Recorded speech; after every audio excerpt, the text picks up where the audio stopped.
Чесни оци, браќа и сестри, скоро да нема никој од нас кој не ги гледал народните приказни или може би слушнал за нив и од нив, дека Господ може да чукне на вратата на некого од нас, и тоа во вид на човек.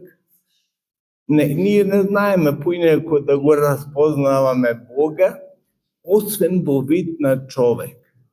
Така ни се покажа зашто таков се роди и таков поживеа со нас овде на земјата и таков беше разнат и како таков воскресна.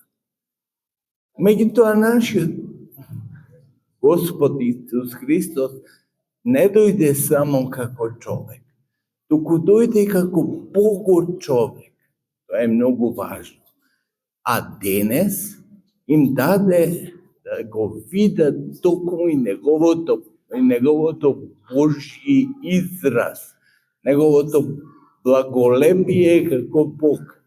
Зашто како човек го познаваа многумина, ама како Бог го вида на денешен ден тројцата апостоли и Илија и Мојсей.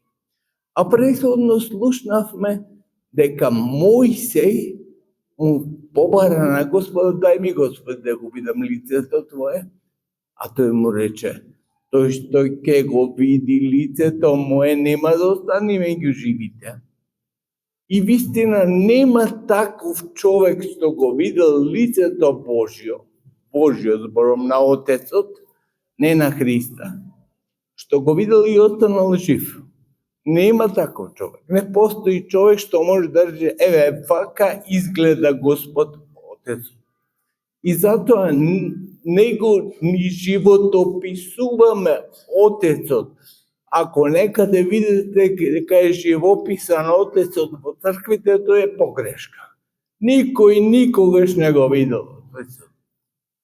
Меѓутоа Христос кој дојде и поживеа со нас на земјата, тој го објави името Господово и го објави и Отецот. И тој кажа дека Отецот е како мене.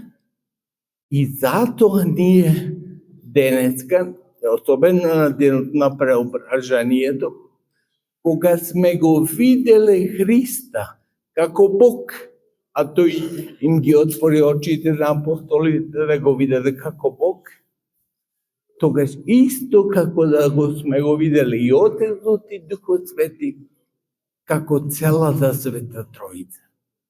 Нема во другите религии, браќи и сестри, Отецот да дојде да чукне на врата. Или Бог, воопшто. Зашто таму важи она од Стариот Завет, што од евреите.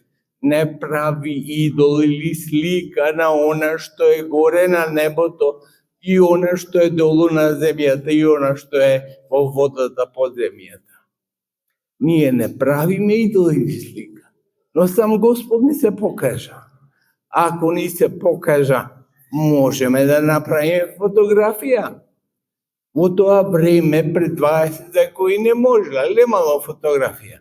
Ама сега не само една во секунда, 5-10 може шкрапање на фотоапаратот да позна 50 слики да изгледат од една секунда. Што значи дека Господ им се објави денеска на апостолите во неговата потполна природа, како што тој пребива.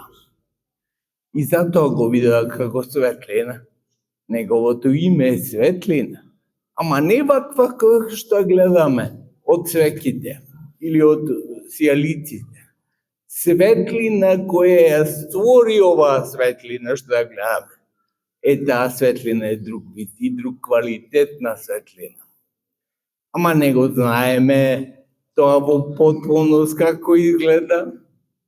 Им даде Господ очи на апостолите, на Илија, на Мојсеја да го видат преобразениот.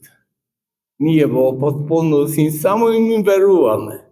Ретко, може би некој од вас, не знам, го видел Бога во светлината своја. Јас се уште не сум го видел, но го чувствувам и по вера го гледам. Не собра денес токму преображението Господово, не собра сите нас и гледам дека масата е полна и со петолеви и со колачи.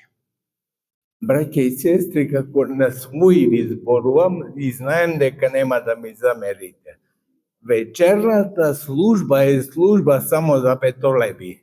Да не носиме колачи или друг леп на вечерната служба, зашто ако ја пратите добро вечерната служба, ќе видите дека петолебието е составен дел на богослужбата вечерна, а не колачите. Утре, после литургијата, ќе имаме осветување на вода, осветување на колачите и осветување на гротието. Значи, утрешниот ден е предвиден за тоа, а не вечерва. Меѓутоа се здрави и живи, ако од незнаење не е страшно, ако намерно човек го прави, тогаш е страшно. А јас не верувам дека некој од вас намерно го прави тоа. Да сте здрави и живи.